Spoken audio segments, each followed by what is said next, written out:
computador ligado aqui também. Agora sim está gravando. Agora sim, gravando. Podemos iniciar então, pessoal? Vamos iniciar formalmente, dar início ao nosso Clube do Livro, promovido pelo Curso de Letras, um projeto há muito tempo vislumbrado, pensado, planejado com muito carinho por esses gigantes da literatura que estão aqui conosco. Vocês que foram meus colegas, podem não só afirmar, assinar embaixo, mas reafirmar isso, né? Esses professores que, além de nos ensinar tanto, eles ainda conseguem nos incentivar e fazer com que nós amemos a literatura assim como eles amam, né? E a partir disso, a gente se constitui professores também.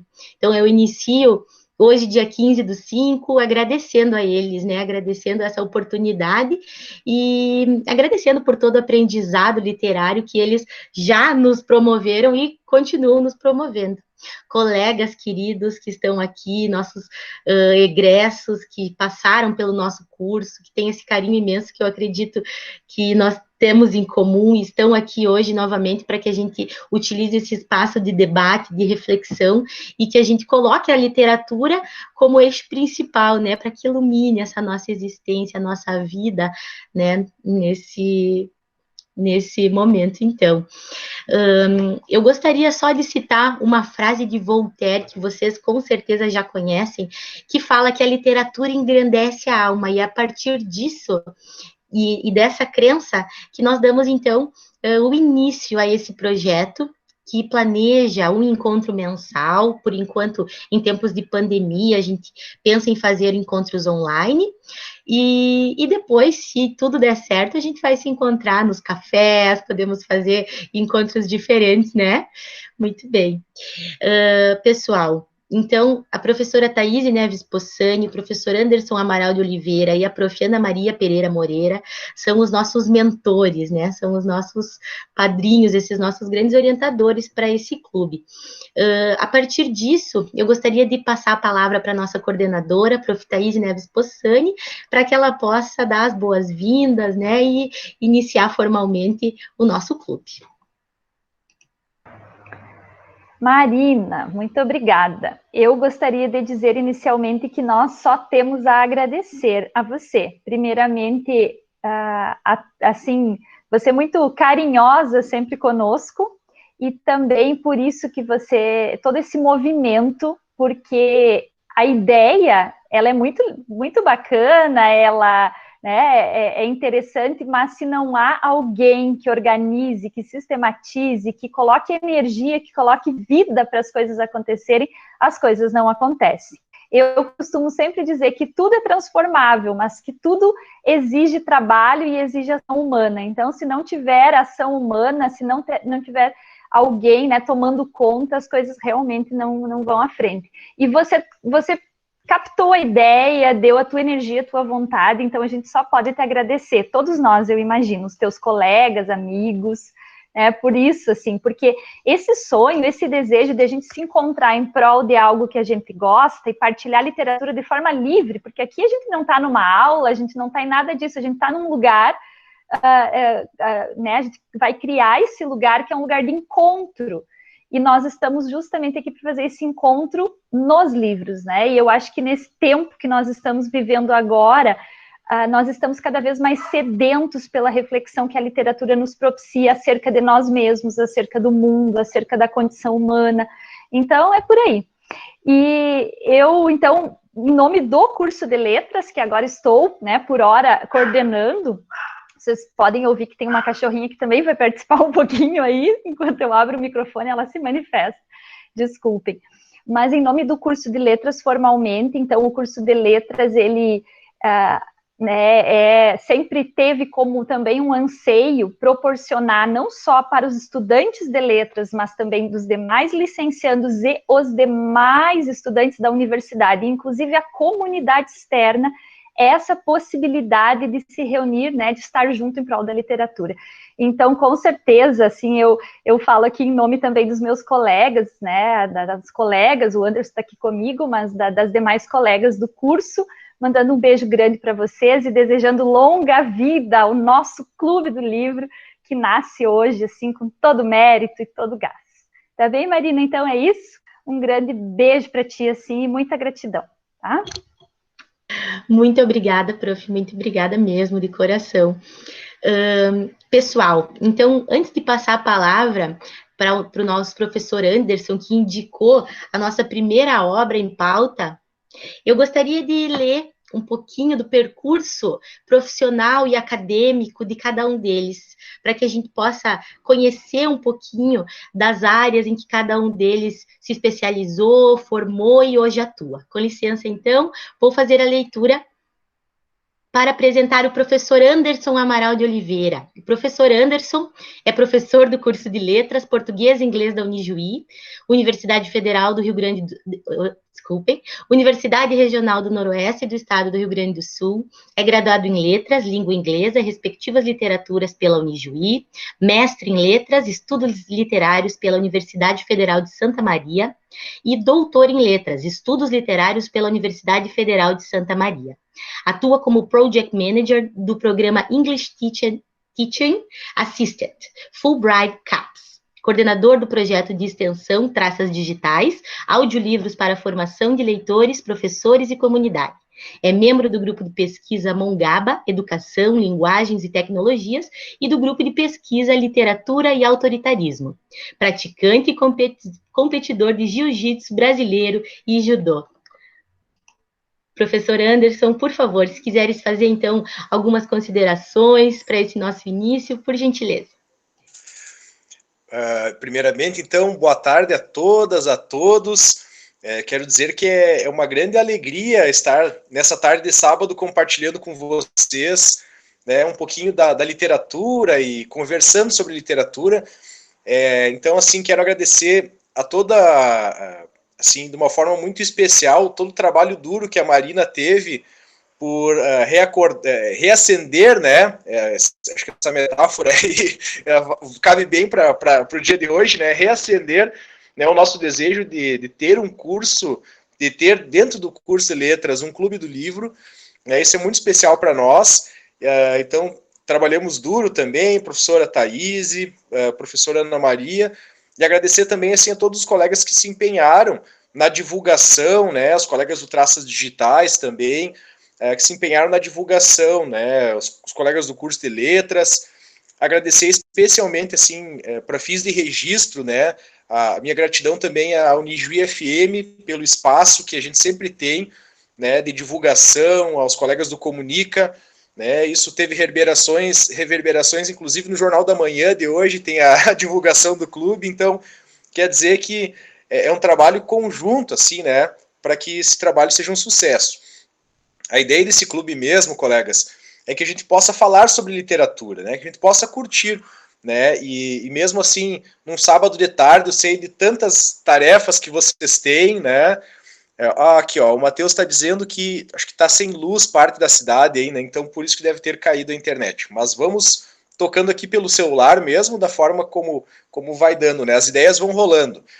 E então, mesmo no sábado de tarde aí, né? Todos os colegas, amigos, família, né?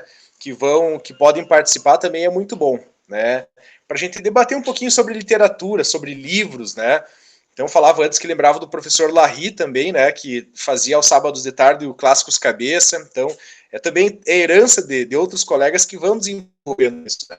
Então, a obra de hoje, assim, a gente sempre vê nas palestras, né, o pessoal, não, isso é para ser uma conversa, que não é para ser uma palestra. E não é mesmo. Hoje, então, isso é muito verdade, né?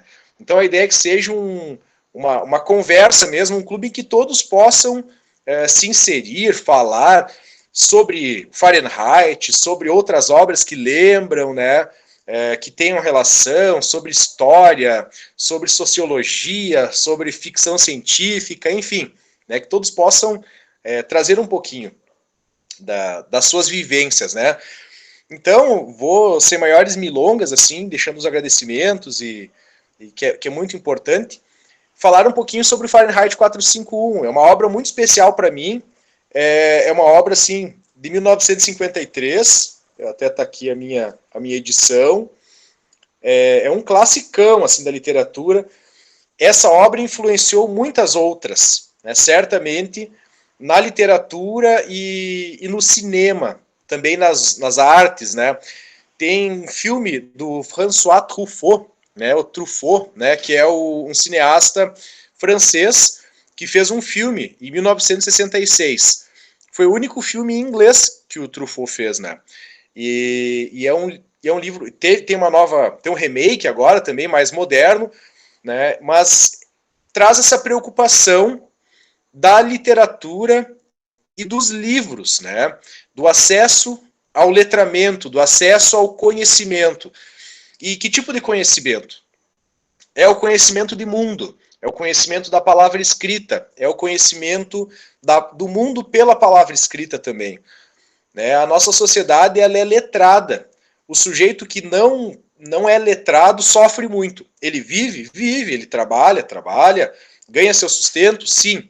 Mas a nossa sociedade reconhece essa importância do letramento e das atividades que são ligadas de alguma forma ao letramento. Né? Em todas as profissões, todos os fazeres, esse conhecimento da literatura e o conhecimento da palavra é muito importante. Eu gosto de brincar com os meus alunos, né, que mesmo os mais jovens, professor, por que eu preciso inglês? Por que eu preciso português? Por que eu preciso ler literatura? Se eu vou ser um jogador de futebol, por exemplo, né, eu levo um exemplo bem clássico. Ok? Você vai ser um exímio jogador de futebol que vai trabalhar com o seu corpo, com a sua preparação física, mas em algum momento você vai ter que assinar um contrato. Né? E muitas vezes, se tudo der certo, em língua inglesa, né? E você nem sempre vai poder ficar na mão de procuradores, de empresários que muitas vezes podem ser inescrupulosos de alguma forma, né? Então muitos, a grande parte, eles são sérios, né? Mas eventualmente pode ter algum que pode prejudicar, né? Então quer dizer, ler as letrinhas miúdas que estão ali dentro e também refletir sobre o que se está lendo é uma função extremamente importante. E o Fahrenheit, então essa obra ela é uma obra distópica, né? Falando um pouquinho sobre a obra então, que vai falar de um universo em desencanto, em um universo decadente em que tudo deu errado. Né? A distopia não é propriamente uma inversão da utopia, mas ela é a exacerbação de elementos da vida, né, ou de problemáticas de um mundo que está ruindo. Então, o Ezra Pound tem uma frase que para mim, eu sempre repito nas aulas, que o artista são as antenas da raça. Isso é muito importante. Né? Como é que os artistas estão retratando a linguagem? Como é que os artistas estão retratando, né, o mundo por meio da sua arte? Né? Então isso basta olhar ao redor e é um bom diagnóstico de como que estamos tratando a nossa realidade e o nosso mundo. Como é que nós estamos vendo? Né? Então é sempre importante prestar atenção no que os artistas, no que os poetas, né, estão trazendo nas suas canções. Então, essa é uma obra que vai falar de um mundo em guerra, praticamente assim, né? É um mundo em guerra, e no qual a literatura e os livros, de modo geral, são proibidos. E eles são proibidos por uma razão muito particular, que é o bem comum. Por quê? Porque os livros tornam as pessoas tristes. Os livros deixam as pessoas preocupadas, os livros fazem com que as pessoas se sintam, de alguma forma, talvez constrangidas pela realidade que aí acontece. Né? Então, os livros permitem essa afloração de uma sensibilidade que o sujeito que não é letrado não teria. Né? Que é uma sensibilidade poética, é uma sensibilidade à linguagem. Então, nesse sentido, os personagens aqui vão ser os vilões, né? São os firemen, são os bombeiros, né? Na tradução livre, né? A gente sabe que bombeiros é firefighter, né? O sujeito que combate ao fogo, né? Ao fire. E aqui são firemen. São esses homens que, ao invés de usar os seus artífices, né, os seus artifícios aí para combater o fogo, eles o provocam. E o que provoca, né? Eles vão atrás dos livros. Então, é uma sociedade que também tem essa questão da delação muito forte. Então, eu poderia denunciar a Marina, né? Olha, a Marina tem uma parede cheia de livros lá na casa dela, né? Se fosse nessa realidade distópica, os firemen iriam até a casa da Marina e ateariam fogo em tudo, né? Seria uma tragédia. Mas e a casa da Marina? Não, as casas aqui, nesse livro, elas são já feitas à prova de fogo. Então, elas já têm na sua engenharia o pensamento de que, eventualmente, alguém seria um traficante de livros, né? Aqui nós, com essas paredes cheias de livros, não seríamos traficantes, seríamos distribuidores de livros, né? Seríamos os Pablo Escobar da literatura aí, né? Mas então, são essas pessoas que têm bibliotecas, né? São os fora da lei. E aí, quem está nesse universo, né? Esse universo tomado e hipercontrolado pelo Estado, por esse governo totalitário, e nós temos aí a figura do Montag. Montag é um bombeiro muito eficiente, muito comprometido com o seu trabalho, né, muito respeitado dentro da corporação, que em algum momento vai se sentir curioso, vai se sentir tentado, então, a ler. E quem faz isso, né, com ele? Alguém mexe com a cabeça dele. E é uma vizinha, né, novos vizinhos que se mudam para as redondezas, e ele encontra, então, a Clarice. E a Clarice é uma jovem, né, de 17 anos, que vai trocar ideias com ele, vai conversar, né, vai conversar com ele. Mas ela é muito astuta, muito perspicaz. E aí vai conversar com ele, tá, mas me conta aí sobre o teu trabalho, o que você faz? Não, eu sou bombeiro e tal, com muito orgulho, assim, né, ele fala. Mas e vem cá, vocês não leem os livros? Não. Tinha que ser Clarice, né? Temos grandes Clarices na literatura, né, Dani? E aí ele traz essa ideia de que, não, os livros deixam as pessoas tristes. Então ele tem um trabalho com propósito, né? Todas as pessoas que têm um trabalho sem propósito padecem de um certo mal-estar, né? Mas ele não, ele tem inclusive tem pesquisas, né, da área da gestão aí que a Liane, minha esposa, inclusive trabalha, que é o trabalho com propósito, né? E o trabalho com propósito Montag é o bem comum, mas o bem comum na perspectiva dele é queimar os livros. E ele não, os livros deixam as pessoas tristes, né? Então por isso que nós não queimamos. Tá, mas e como é que é o trabalho? Bom, então ele começa a dizer que em cada dia da semana eles queimam determinados livros, né? Então eles têm até uma organização para fazer essa atividade de queima dos livros. E a Clarice, então, coloca uma rachadura na economia interna desse personagem, ao questioná-lo. E aí, tá, mas e se você é casado e tudo bem, mas e você lê e se vocês não leem, sobre o que vocês conversam? Né? Sobre o que mais vocês conversam? E aí a gente vai saber, então, dessa vida privada do Montag, é casado com a Mildred, né? Que é uma mulher extremamente fútil, né? E ela se distrai a partir do entretenimento de massa, da sua televisão, dos seus programas televisivos altamente superficiais e que discutem trivialidades, que apresentam cenas do cotidiano e não discutem nenhum tipo de ideia com aprofundamento. Discutem pessoas, discutem as roupas, discutem a aparência, né? E ela tem uma vida extremamente vazia, né? E o que ela acaba fazendo para lidar com aqueles sentimentos também que ela tem, que os seres humanos têm, né? De buscar uma interioridade, né? A não ser pela literatura. Existem várias formas de buscarmos aflorar essa interioridade, né? A religião talvez seja uma delas, né? Ou as práticas, não no sentido religioso, mas as práticas de alguma forma voltadas à espiritualidade, num sentido bem amplo, né? Ou pode ser a literatura, ou pode ser, né? Enfim, cada um encontra a sua forma de desenvolver-se internamente. E ela abafa tudo isso, né, com remédios. Toma remédios e remédios e remédios e mais remédios, né? Então ela neutraliza, anestesia completamente a sua interioridade.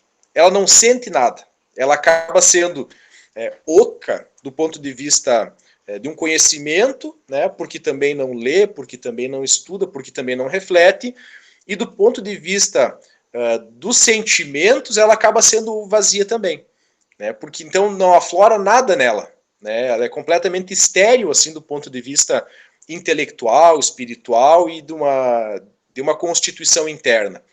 O que ela ocupa, né, para tapar esse buraco, né? A lei, a ordem, os remédios, né? E vai virando um ser humano cada vez mais vazio, né? Então e aí vou fazer um parêntese aqui com a obra cinematográfica do Truffaut. O Truffaut, de uma forma muito astuta, ele usa a mesma atriz para fazer as duas, né? Para fazer a esposa e essa menina. Evidentemente que ela com 17 anos, ele retrata ela um pouquinho mais velha no sistema. Então ele coloca a mesma atriz para fazer essas duas mulheres. Uma questionadora, inteligente, sagaz, esperta, e a outra que é uma mulher completamente anulada, né, pela comunicação em massa, pela tecnologia, né? Então um pouco disso, assim. Como é que é esse mundo, assim, né, em termos tecnológicos? Existem radioconchas, né, que são uma espécie de dispositivo tecnológico no qual as pessoas ficam sabendo das novidades, e as televisões. Os televisores são de tela plana e que ocupam a parede inteira, né? Então são telas imensas, imensas, imensas. Então aqui a gente vê um paralelo muito curioso com outras obras distópicas, né? A exemplo do 1984, que está aqui, que é do George Orwell, na qual o Estado também controla as pessoas por meio, né, tá aqui o meu, cheio de anotações e orelhinhas de post-its, né? O 1984, então, vai trazer o mundo controlado por essas teletelas, que são telas que enviam mensagens, que são mensagens do governo, do Estado, mas também elas recebem imagens, sons, e elas são tão sensíveis a ponto de que a pessoa não consegue ocultar nem a sua respiração, né?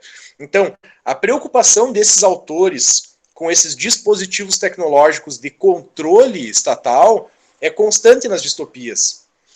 Então, é uma coisa bem curiosa de como que isso vai acontecer. Aí, claro, trago uma distopia um pouquinho mais recente, mas não tanto, né? Que é o Neuromancer, do William Gibson, que vai ter um estilo de distopia que é o cyberpunk, que também é esse mundo em desencanto, porém é um mundo já muito mais caótico, no qual o Estado, então, ele é substituído por corporações privadas. E aí a tecnologia, a gente vai para um outro nível de tecnologia, que é um nível de Matrix, né? Inclusive o William Gibson, ele é tão perspicaz no Neuromancer, que além de criar o conceito de Matrix, que a gente vai ver lá no filme das irmãs Wachowski, né, ele traz também a realidade virtual e ele fala pela primeira vez em ciberespaço, ou cyberspace, que é esse lugar completamente interligado, e ele vai chamar o ciberespaço de uma alucinação coletiva. E aí a gente vai pensar também, né, em termos de computação ubíqua, aí a gente extrapola um pouquinho mais, né, avançando da década de 50 para cá, com o Pierre Levy também, com essas pessoas, né, pensando essa computação ubíqua, que é essa computação que ela é o tempo todo ligada. E é um pouco da realidade na qual nós estamos hoje, né? Começamos a falar aqui, caiu a internet. Tenho recebido mensagens aqui, caiu a conexão, perdemos a internet, né? E quando que a gente se dá conta que estamos em um mundo de computação ubíqua, né? Quando ela não funciona. Quando cai a internet, quando pifa meu computador, quando, né, alguma coisa dá errado, a gente se percebe dentro de um mundo, né, não distópico, evidentemente, né, mas em um mundo, claro, com traços de distopia, né, mas a gente se percebe conectado o tempo todo. Então é um pouco dessa realidade na qual a gente se encontra, né, e que os escritores de distopias já vinham pensando, né, nessa ligação com a tecnologia. Claro que depois no cyberpunk aqui, que é uma outra, um outro desdobramento da cultura distópica, o cyberpunk já vai falar em biotecnologia, em implantes, né, em microchips. É um pouco, até as pessoas estavam com temor da vacina, né? Não, os chineses vão inserir microchips nas pessoas e tal, né? Então, essas extrapolações da realidade que beiram a ficção e que não são tão distantes assim, né, vão pairando no imaginário das pessoas. Então, viajei um pouco aqui do Fahrenheit 451, passei pelas teletelas do 1984 e fui também aqui para a piração cyberpunk e biotecnológica do Neuromancer, né? Então, só para fazer, e situando vocês um pouquinho nisso, né? Mas voltando aqui para o Fahrenheit 451, a gente vai ver esse sujeito que está à beira de um colapso. Porque quando a gente começa a ler, a gente começa a refletir, a gente não volta a ser mais o mesmo. Não volta a ser. Né? As mentes são que nem os paraquedas, né? Quando a gente abre eles, é que eles funcionam, né? E a gente pode estimular as mentes aí pela literatura. E é o que acontece com o Montag. Ele começa a ficar curioso, tá? Mas espera aí, deve ter alguma coisa nesses livros aí. E aí ele começa a fazer apreensões de livros e escamoteia livros, rouba e vai para casa. E a esposa, logo em seguida, começa a perceber que seu marido estava diferente. E isso os leva ao divórcio, naturalmente, porque o marido deixa de ser quem ele era. Ela permanece a mesma, mas ele não. Ele é diferente. Ele começa a questionar, começa a ler. Bom, então eu vou só trazer aqui um trecho, assim, né, no qual ele fala, depois ele vai buscar já, né, auxílio, né, de quem? Ele vai buscar o auxílio de um professor de inglês, que no caso a língua materna, né, um professor de língua materna, e esse professor vai dizer o seguinte, né, e ele vai falar que, bom, ele não fala das coisas, ele vai falar do sentido das coisas. E o Faber, né, o Faber vai ser o seu mentor. O Faber fora perseguido pelo Montag antes, né, como detentor de livros, né, e depois ele acaba se tornando um mentor do Montag quando ele vai nessa jornada em busca do conhecimento. E quem que é esse Faber, né? O velho professor confessou ser professor de inglês, o velho confessou ser professor de inglês aposentado, que havia 40 anos fora descartado para o mundo, quando a última faculdade de ciências humanas fora fechada por falta de alunos e patrocínio. Então, o que a gente vê, né? Que quando as universidades de ciências humanas começam a reduzir, quando as pessoas perdem o interesse pelas ciências humanas, quando as pessoas deixam de ler, nós entramos em um universo muito perigoso, muito próximo a um passo de entrarmos numa distopia, porque aí a gente vai assumir qualquer outro regime, né, totalitário, qualquer que seja, como uma verdade universal, que entra no lugar da reflexão e da crítica. Né? Não a crítica pela crítica, evidentemente, mas uma crítica embasada, uma crítica construtiva no sentido de poder construir uma sociedade. Então é mais ou menos o que acontece aqui com Montag.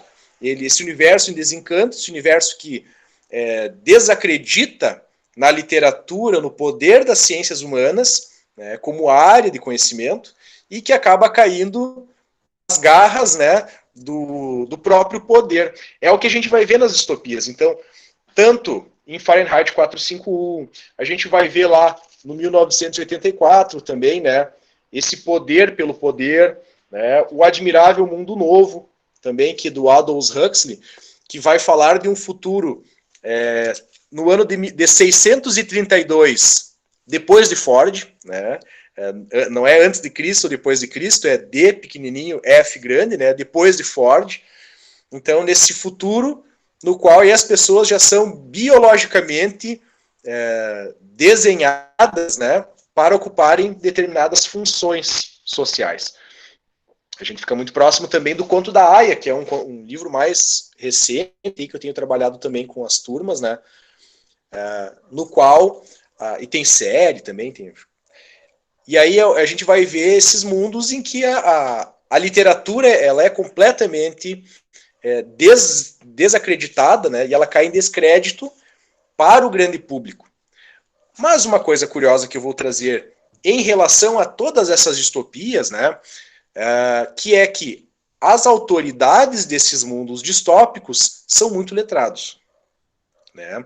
Desde o capitão, o que é o chefe do Guy Montag, né? Do Montag, ele vai ser o Beatty, né? O Beatty vai ser esse capitão que vai ter um conhecimento, ele sabe recitar Shakespeare, por exemplo, né? Ele vai saber recitar Shakespeare, ele, embora seja um sujeito que seja anti-literatura e seja o grande fomentador da queima dos livros, ele sabe Shakespeare.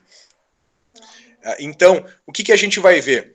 Que as autoridades desses mundos distópicos têm livros, têm conhecimentos, ou já leram em algum momento, sabem, têm conhecimento da Bíblia, né? Que aqui no Fahrenheit também ela é completamente descartada, ela é completamente posta de lado também como um livro perigoso, né?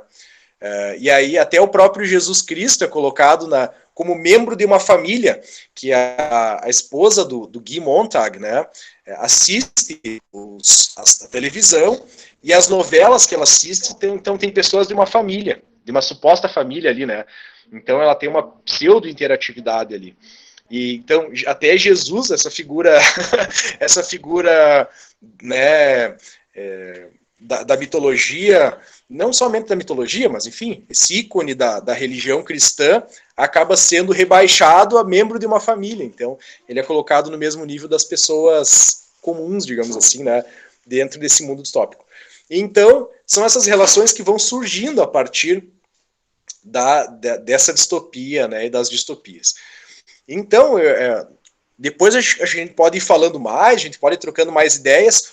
Dou o pontapé inicial aqui, coloco, né, então esses símbolos muito poderosos que aparecem na obra, esses fatos muito intrigantes, né, e apresento os personagens, alguns dos personagens, apresento também de forma rápida, né, esse universo, né, em decadência, e para a gente começar a conversar, então, né, justamente a ideia do clube é que a palavra seja de todos. Então, a gente vai comentando mais. Depois tem símbolos muito poderosos aqui dentro, né, do fogo, né, porque que é o Fahrenheit 451.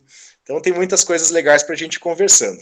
Então, de imediato, sim, deixo a palavra à disposição, né, para a gente poder fazer trocas aí. Muito bem, professor, muito obrigada. Eu vou só fazer a apresentação da professora Ana Maria e da professora Thaís, e aí nós podemos abrir, pessoal, para debate, para que todo mundo possa conversar um pouquinho, falar um pouquinho dessa leitura maravilhosa e muito bem exposta pelo professor. Pessoal, a prof. Ana Maria, minha colega na EFA, escritora que lançou, tenho todas as edições já lançadas dos livros dela. Vou ler um pouquinho do percurso dela, que tem essa sensibilidade literária única, assim, a Ana realmente é uma pessoa única. Vou fazer a leitura aqui, então. Professora Ana Maria Pereira Moreira, curso doutorado em Letras pela Universidade Federal de Santa Maria, mestre em Letras pela Universidade Federal de Santa Maria, tem experiência na área de letras, com ênfase em outras literaturas vernáculas. É professora do curso de do Centro de Educação Básica Francisco de Assis, a EFA, trabalhando com o ensino de língua e de literatura para o ensino fundamental e médio. Professora Ana Maria é promotora de eventos culturais, como o Sarau Literário da EFA, exposições e apresentações artísticas. Recentemente publicou o livro infantil O Menino Cego e a Menina Invisível, que quem fez, gente, a ilustração desse livro maravilhoso foi a Mariane Bach. Vocês lembram dela? Nossa colega no curso de letras, egressa do curso de letras da Unijuí. E Juliana, a bruxinha vegana. Prof. Ana Maria, por favor.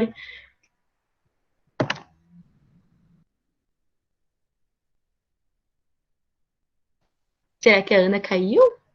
Acho que a Ana foi abrir o microfone e ela se confundiu. Então, assim que ela retornar, eu passo a palavra. Ah, conseguiu agora. Ana, se tu quiseres fazer as considerações iniciais para esse nosso primeiro clube, nosso primeiro encontro do clube. Oi, boa tarde. Peço desculpas, tá? Também estou com problema que nem o professor Anderson, a internet não voltou aqui em casa, estou usando os dados móveis e nem o celular nem é meu, tá? Então eu pedi emprestado aqui para que eu pudesse falar um pouquinho também. Então, eu quero agradecer primeiro a Marina por esse convite maravilhoso, né? O Anderson e a Thaís, e a Marina esse empenho todo aí, né? E por essas palavras belíssimas a meu respeito. Não sei se sou essa pessoa tão única e tão singular, mas me senti assim, tá, Marina? Então, eu te agradeço. Agradeço, então, a participação de todos que estão aí, né, que eu não conheço, que é mais conhecido de vocês, mas que está brilhantando esse evento, esse momento, para falar, então, sobre literatura, para falar sobre livros, né, e para falar em especial do Fahrenheit 451. Eu não sei se é para eu falar, não sei se eu falo alguma coisa sobre o livro, se a ideia é essa, como a gente vai funcionar, assim, porque o Anderson fez quase uma apresentação tão imensa do livro, assim, que eu fiquei pensando, né, o que falaríamos, né, assim. Mas, bom, eu quero trazer algumas coisas, até inclusive sobre a fala do professor Anderson, assim, né? Vou cutucar o Anderson aí, para justamente comentar, para criar esse debate. O Anderson fala, né, então, do Guy Montag, né, e fala do casamento dele com a Mildred, e o Anderson levantou uma questão aí da Mildred ser fútil, né, e aí, na hora que a palavra fútil, assim, chegou batendo aqui, assim, no meu ouvido, né? Na verdade, eu acho ela não fútil, mas eu acho ela extremamente frágil, né? A ideia da futilidade ali está muito mais associada à questão de que ela é aquela pessoa que vai seguindo um padrão já estabelecido, né? Nessa nova sociedade, nessa sociedade distópica, né? Então, ela não foge desse padrão. Eu não acho ela fútil, Anderson, né? Por isso que eu vou mexer contigo, porque ela por mais que ela viva, né, nesse mundo televisivo, de estar o tempo todo assistindo programas, e esses programas são extremamente fúteis, né? São programas para anestesiar os sujeitos, né, que estão ali. Mas eu vejo nela, ela também com suas questões internas, né? Tipo, em alguns momentos ela cai nos momentos de reflexão. E ela usa duas artimanhas para fugir disso, né? Para fugir, então, dessa humanidade dela. A primeira é, então, de tomar remédios, né, para dormir, que é a única forma que ela consegue dormir. Tem um dado momento, então, que ela não só toma remédios para dormir, mas ela tem uma tentativa de suicídio. A gente pode pensar assim, né, que também que faz com que o Montag acorde também, né, sobre a infelicidade da qual eles estão vivendo. E outra coisa que me chamou a atenção é que ela também, quando as coisas, e ela faz essa proposta para o Montag para eles saírem na estrada e andarem a alta velocidade, né, assim, simplesmente passando, né, tipo, fazendo o tempo passar. E é a forma, então, que ela busca, então, para fugir dessa mente conturbada dela, né, em muitos momentos. Então, por isso, assim, eu acho que não reside ali uma futilidade, mas reside ali uma fragilidade diante do mundo, assim, e uma aceitação desse mundo, né, que é muito, que a meu ver, né, é algo que a gente passa o tempo todo o quê? buscando, o que me fez pensar nesse livro, né, que é um livro metalinguístico que fala, então, sobre o próprio fazer literário e pensar a literatura como um todo, me fez pensar principalmente no nosso conceito de felicidade, tá? Então, assim, né, por quê? Porque a gente está o tempo todo dizendo, eu quero ser feliz, né? O que eu faço para ser feliz? Então, eu vou sair para uma balada, eu vou sair para viajar, eu vou dar aula, né? Que para quem ama literatura é um prazer também, eu vou namorar, eu vou fazer, então a gente fica buscando. Aí a gente busca filmes, a gente busca séries, a gente vai buscando coisas para que ocupem o nosso, que se ocupem, né? E a gente ocupe o nosso tempo para estar sempre feliz, né? E aí por isso que essa sociedade distópica funciona tão bem, né? Ela consegue se instaurar de uma forma que os sujeitos que, por exemplo, o regime, né, não é nem um regime que eu possa dizer que seja ditatorial, que eu consigo pensar nesse livro, mas eu penso numa sociedade que buscou tanto a felicidade que justamente ela própria arrancou dela essa questão da leitura, né? Ela própria, né? Os sujeitos, né? Começam a não querer mais os livros, né? Essa busca, assim, nasce disso. E aí, voltando à questão da felicidade, né? A gente está sempre buscando felicidade instantânea. Ler livro não necessariamente é uma felicidade instantânea, né? A gente primeiro tem que ler, que é um trabalho árduo com a questão da linguagem, trabalhar, então, com a compreensão desse texto, de ir além, né? E porventura, vamos nos deparar com coisas que nem sempre queremos assistir, nem sempre queremos ver, né? Ou conhecer da realidade do mundo. Então, mexe com o nosso interior, né? Mexe conosco e faz com que a gente realmente não consiga voltar, o que o Anderson disse, a nossa mente não voltar mais a um estado inicial, né? De ignorância, né? E aí isso perturba realmente, né? Então, assim, num primeiro momento eu queria falar disso, tem muita coisa para falar sobre essa obra, eu pensei também, eu assisti algo do filme do Truffaut, né? E também essa que tu citaste, Anderson, do trailer, assistiu o trailer, eu não assisti ainda o filme do Fahrenheit, esse de 2018, mas que também promete, assim, só pelo trailer eu fiquei fascinada pela ideia, assim, né? É legal porque a gente faz um contraponto com aquilo que a gente criou na nossa mente e aquilo que a gente, né, pode assistir e fazer esse jogo, assim. E aí funciona, que é uma beleza, né? Fica muito bacana. Mas tem muitas coisas, tá, que eu gostaria de dizer, mas eu quero que todo mundo tenha a possibilidade de falar aí, né? Então, assim, só eu já dei essa cutucada, essa provocada no Anderson e passo, então, aí, Marina, para te deixar, então, os outros falarem, a Thaís aí, tá bom, Marina? Beijinho, obrigada. Com certeza, com certeza. Vamos abrir a nossa grande mesa de debate e tenho certeza que tem muitas coisas aí para ouvirmos de todo mundo que está aqui. Eu só gostaria de fazer a apresentação, então, da coordenadora do nosso curso, a Prof. Thaís, para fazer a leitura breve, então, do percurso da Prof. Deveria ter feito, peço desculpas. Pessoal, vocês que são todos da casa vão nos ajudar a pensar o próximo encontro, né? Como é que a gente vai fazer essa parte organizacional, mas assim, nós vamos seguindo, né? Peço desculpas e eu vou fazer, então, a apresentação da professora Thaís Neves Possani, graduada em Letras, licenciatura, plena habilitação em Língua Portuguesa, Língua Inglesa e respectivas literaturas pela Universidade Federal do Rio Grande, mestre em História da Literatura pela Universidade Federal do Rio Grande. Atua como docente do curso de Letras da Universidade Regional do Noroeste do Estado do Rio Grande do Sul, nossa Unijuí, é coordenadora dos cursos de Letras, Pedagogia, Psicologia e História da Unijuí.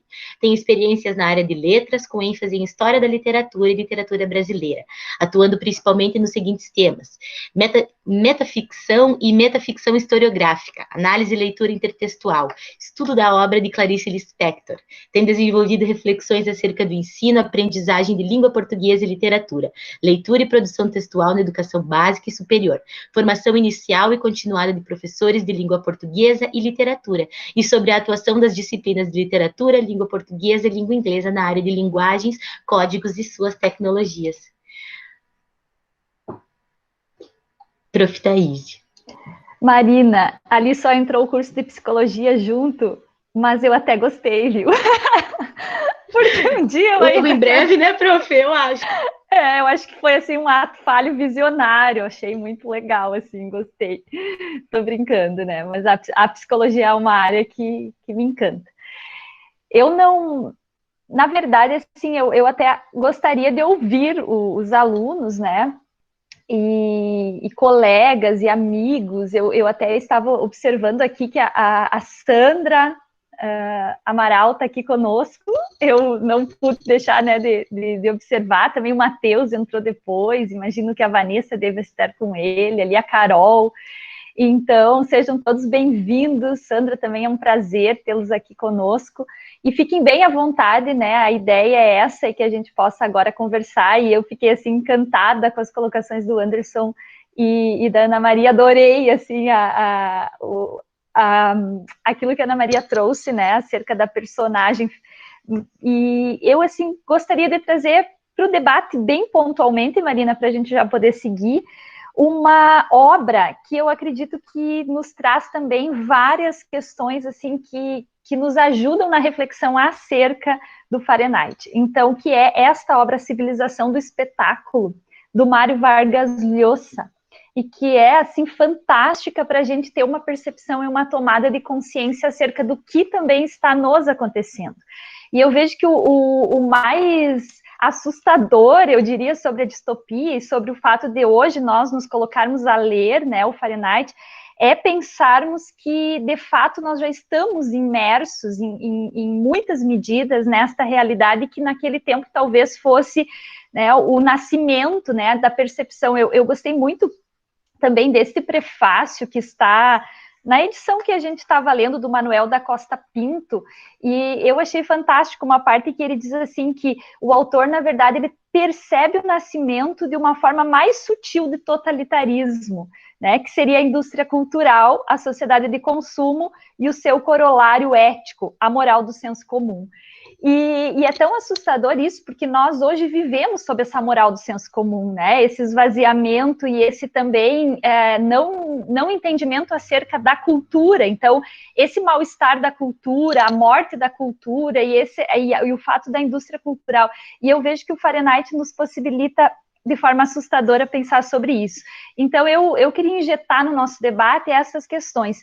Tem duas partes aqui, principalmente do prefácio, que me puxaram para a obra do Llosa, que é essa parte aqui que o autor menciona, que ele diz assim, e é justamente aí que surge o aspecto mais inquietante de Fahrenheit 451, que o autor não imaginou um país de analfabetos, mas ele diagnosticou um mundo em que a escrita foi reduzida a um papel meramente instrumental e no qual a literatura e a arte têm função culinária, segundo a expressão de Adorno.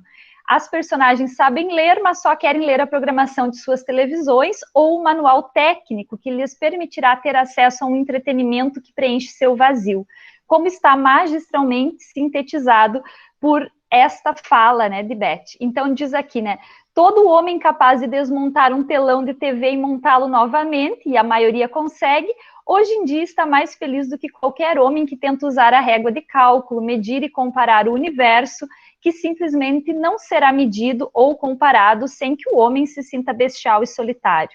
Eu sei, porque já tentei. Para o inferno com isso. Portanto, que venham seus clubes e festas, seus acrobatas e mágicos, seus heróis, carros a jatos, motos giro plano, seu sexo e heroína, tudo que tem a ver com reflexo condicionado. Se a peça for ruim, se o filme não disser nada, estimulem-me com o teremim, com muito barulho.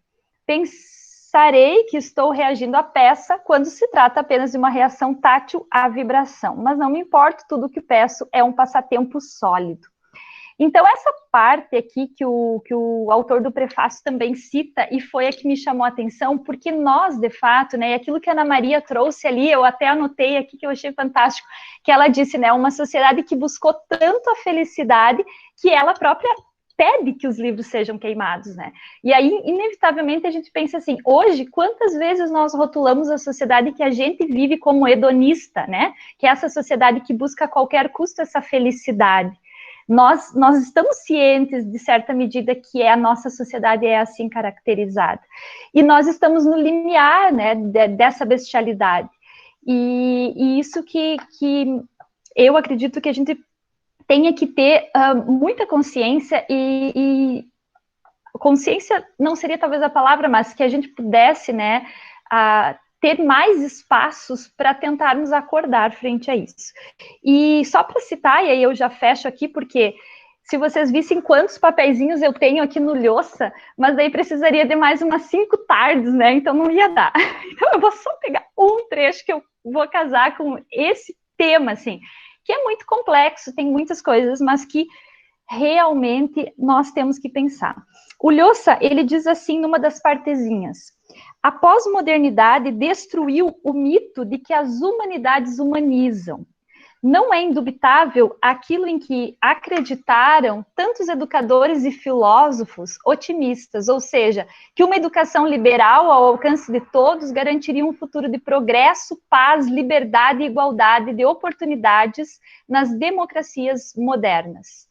Bibliotecas, museus, teatros, universidades, centro de investigação por meio dos quais se transmitem as humanidades e as ciências, podem prosperar nas proximidades dos campos de concentração.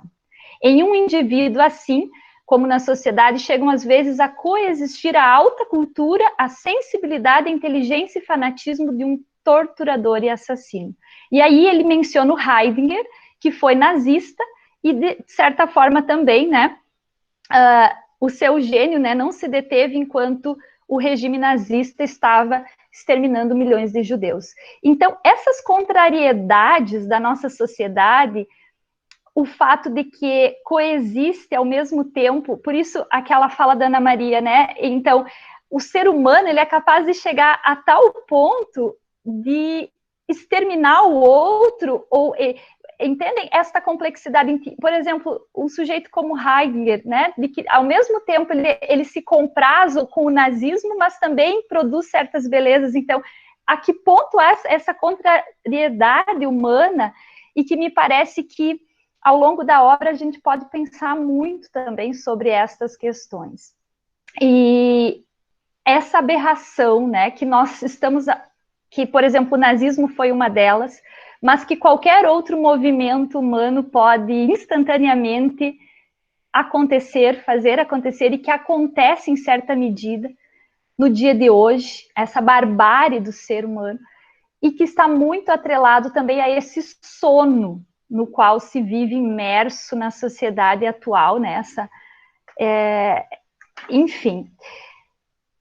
Tem uma outra, e eu fecho, assim, porque tem muita coisa, que é a questão porque o livro, na verdade, que nós estamos debatendo, ele nos faz pensar muito desse papel do livro, da cultura, né, da questão da leitura, do empoderamento que isso nos dá.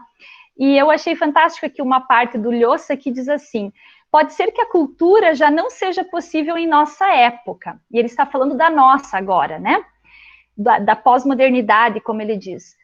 Mas não será por essa razão, pois a ideia de cultura nunca significou quantidade de conhecimento, e sim qualidade e sensibilidade. Então eu fecho com essa frase, acho que ela é muito emblemática. Não é o número de livros que nós lemos, ou o número de livros que nós possuímos, ou o número de, né, o que de fato é uma frase aqui de um autor desconhecido: cultura não é o que entra pelos olhos e pelos ouvidos, mas o que modifica o jeito de olhar e de ouvir. Então, é isso, né? Que a gente possa ser sempre atravessado por isso, assim, por essa sensibilidade. Porque talvez, né, gente, seja isso que vai nos salvaguardar da barbárie ou de uma distopia como essa que a gente está debatendo. Então, vamos lá, né? Eu falei rapidinho, assim, Marina, porque senão não vai de certo, né? Passa a bola, passa a bola. Com certeza, prof, com certeza. Pessoal, então nós gostaríamos de ouvi-lo, saber um pouquinho do que vocês pensam sobre isso, quem conseguiu fazer a leitura, quem já conhecia, quais são as ideias que vocês conseguiram conceber a respeito disso. Então, por favor, sintam-se à vontade, abrir os seus microfones para a gente começar, então, o nosso debate.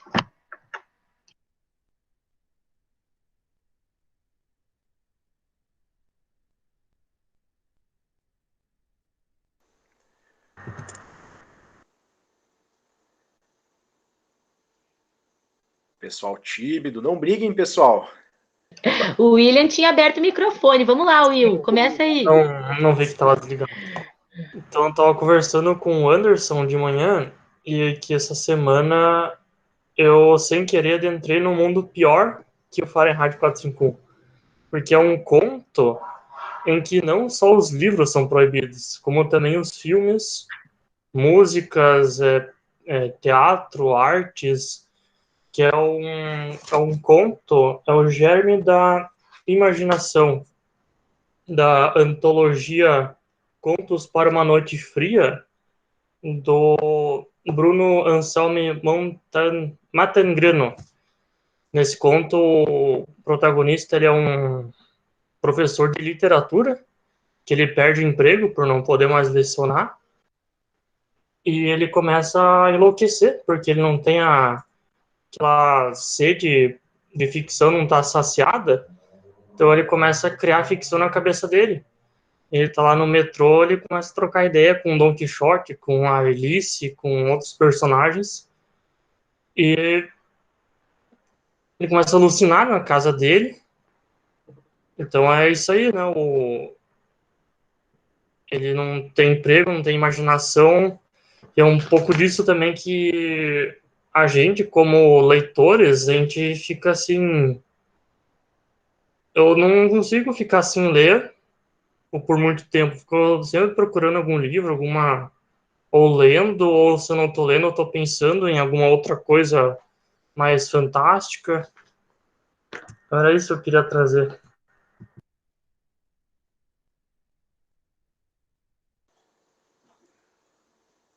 Que massa, Will. E esse crime, né, o 1984, essa outra distopia, vai falar do crime de pensamento.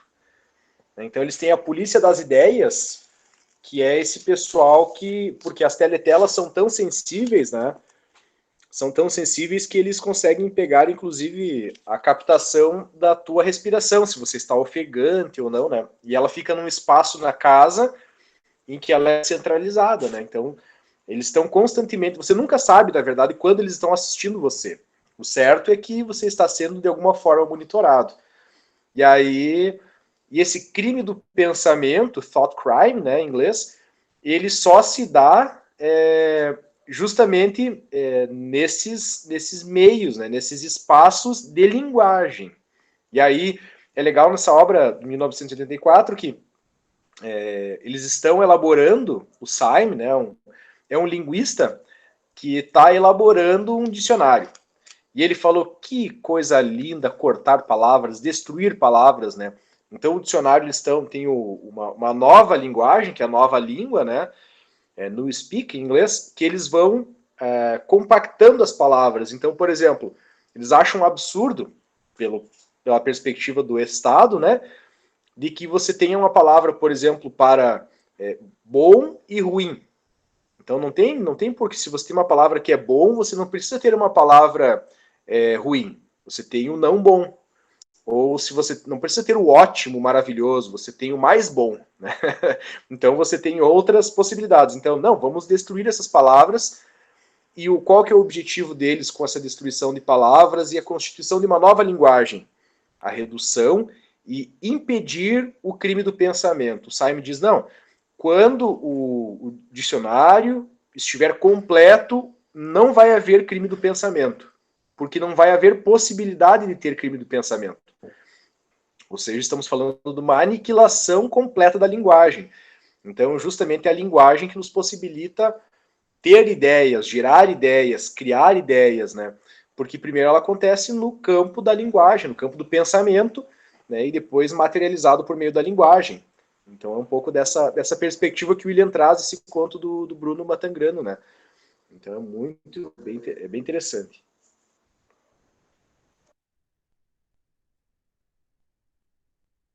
William, eu fiquei pensando, tá? Eu gostei do que tu disseste aí e fiquei curiosíssima para ler esse conto que tu citaste aí.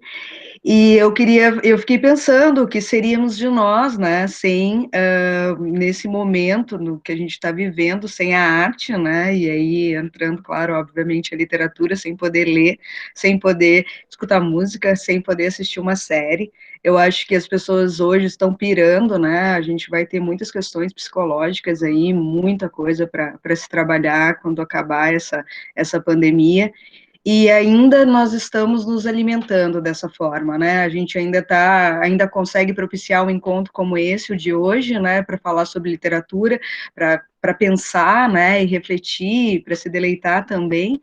E imagina não poder isso, assim. Eu acho que certamente daquelas assim, é o suicídio, né? Assim, eu acho que seria a morte do sujeito, assim. Eu acho que é a morte da gente. Fiquei focada quanto eu não sei. Quem sabe não física, mas espiritual, né? Perfeito. Ana, nesse sentido que tu trazes, né, que nós ficamos nos alimentando de arte, de cultura, de literatura, daí que vem o termo, a origem da palavra aluno, né? Eu ouvi uma vez uma definição etimológica de aluno que era né, lumine, que era no sentido de quem não tem luz. E aí eu fiquei muito incomodado com isso, né? Então, que não deveríamos chamar os alunos de alunos, e sim de estudantes, porque é aquele que estuda, ok. Mas aí eu fiquei um pouco curioso com isso, né? E até o professor Paulo Schneider também fez uma vez uma explicação, e aí eu fui buscar ler, né? E aí aluno vem da palavra alere, né? Que é alimentar. Então, na verdade, não é quem não tem luz. Isso é uma incorreção do latim, segundo as fontes que eu fui ler nos dicionários etimológicos, mas que aluno vem de alere, que é de alimentar. Então, o aluno é aquele quem se alimenta, né, do conhecimento, que vai buscar se alimentar. Né? Então, por isso que a gente vai buscar o conhecimento somos sempre alunos, somos eternamente aprendizes, né? Estamos sempre aprendendo algo novo. Então, buscando esse alimento suprasubstancial, né?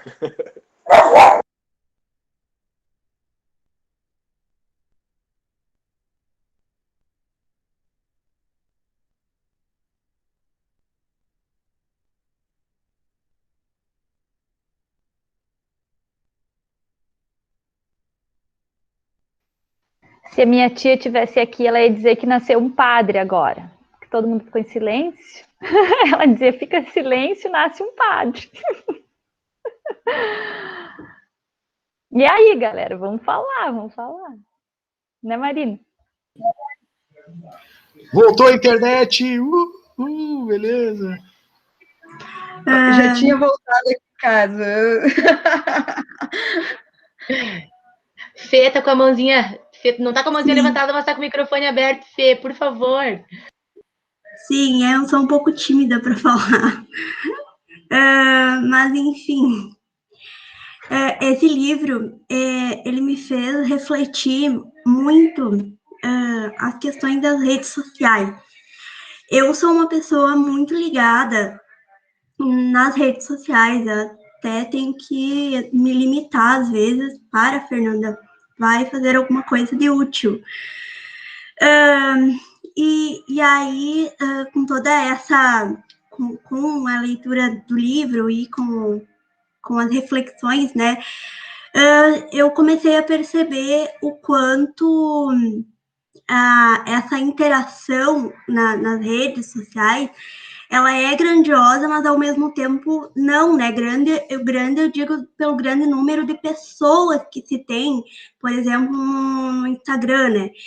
E e mesmo por tendo esse número grande de pessoas, parece que as pessoas elas não conseguem se comunicar. É um bombardeio atrás do outro, e não se tem a reflexão sobre o que se está falando. Dias atrás, não sei se vocês acompanham, enfim, mas, como eu falei, eu sou uma pessoa que entro muito, né, nas redes sociais, e teve todo aquele bombardeio, né, nacional, principalmente no Instagram, quanto aos participantes do programa da Globo, o Big Brother Brasil. E as pessoas, eu não sei pelo fato de não ter um refúgio, uma coisa para se expressar, por não ter o hábito de talvez ler um livro e se distrair, né, desse momento que a gente vive atualmente, dada a pandemia, teve um acompanhamento muito grande desse programa e que invadiu aonde? Nas redes sociais. E as pessoas iam lá, bombardeavam, às vezes, perfis, atacando pessoas, atacando seres humanos. E aí, tá, ok, então houve uma comunicação? Não, porque ninguém escuta ninguém. Parece que nas redes sociais todo mundo joga a sua própria opinião e não tem uma reflexão, não se tem um pensamento sobre o que está sendo dito lá. E aí esse livro, ele me deixou incomodada a perceber o quanto nós, professores, devemos, em sala de aula, né, instigar os alunos a procurar, a pesquisar, a refletir sobre o que se escreve, sobre o que se fala. Eu tenho essa grande preocupação. E no próprio livro, né, na própria história lá, os personagens, eles não se comunicavam muito, né, porque como o que era para eles ter essa questão da reflexão e tudo mais, através da leitura, eles não tinham, né. Então, isso me incomodou, me fez pensar, me fez refletir sobre essas questões, né, da comunicação, das redes sociais, e de quanto nós, professores, temos essa missão, né, de levar até o aluno essa prática, né, deles serem leitores, serem pessoas que pesquisam, que se comunicam de uma forma, assim, não só jogando a sua opinião e não refletindo, mas ouvindo o outro, né, e entendendo o que está ao seu redor. Fê, eu queria complementar a tua fala, fazendo uma comparação, assim, ao que a gente acaba vivendo hoje. E nessa narrativa é muito interessante, porque acaba sendo um regime totalitário que não parte unicamente do governo, né? Tanto que é colocado ali no livro que quem pediu aquilo ali, digamos, quem pediu aquilo, né, foi o povo que pediu, né? E tem um momento em que o Beria, que é o comandante, ele tem uma frase, assim, muito interessante dele, que é: ofenda o mínimo possível, a verdade é secundária para o conforto. Então, a partir do momento em que se tinha acesso a informações, a fatos, enfim, ou a ideias que pudessem perturbar de alguma maneira aquele sujeito, aquilo simplesmente não podia existir, né? E essa questão da comunicação também, não existia comunicação entre pares, né? As pessoas acabavam interagindo com os meios, né? Com aquela mídia social. E o que hoje acontece muito, acaba sendo relações doentias, né, de se criar fotos perfeitas, e para quem é aquele sujeito, para quem que você está falando? E se a gente for pensar no interlocutor, for pensar, né, quem eu sou, para quem eu quero falar, né, às vezes acaba ficando algo muito vago. Para quem que eu vou falar? Mas eu estou falando para todos os meus seguidores? Eu estou falando para quem ali dentro daquele universo, né? E isso acaba acontecendo, e se a gente se afasta um pouquinho, começa a perceber de uma maneira diferente essas relações, né? Eu acho que Bradbury, ele traz de uma maneira, assim, muito atual essas questões, né? E eu gostaria também de frisar uma parte muito interessante, que queimando os livros, né? Não se há registro daquele conhecimento, né? Mas que havia uma resistência, havia os professores, né? Havia um grupo resistente. E como é que aquele grupo ele faria, né? Até ali no finalzinho fica esse gostinho, né? De como é que vai se desenrolar tudo, mas qual é que era a maneira de se deter aquele conhecimento para que ele não se perdesse em chamas, né? Eles memorizavam, então, as narrativas elas eram memorizadas, né? E aí a gente volta lá para o início, né, da literatura, pega a Ilíada, a Odisseia, eles era contado, né? Aquilo tudo era um conhecimento de uma cultura de memorização, né? E aquele conhecimento através dos livros, ele acontecia a partir disso, né? E aí é interessante também a gente lembrar desses aspectos para se pensar assim como seria, né? Um pós, né? Enfim. Gostaria só de complementar, Fê, tua fala. Vanessa, que bom te ver, bem-vinda, Vanessa. Oi, tudo bem? Oi, Marina. Vamos lá, pessoal. Vanessa, diga lá então, aproveita teu microfonezinho aberto. Conta para nós.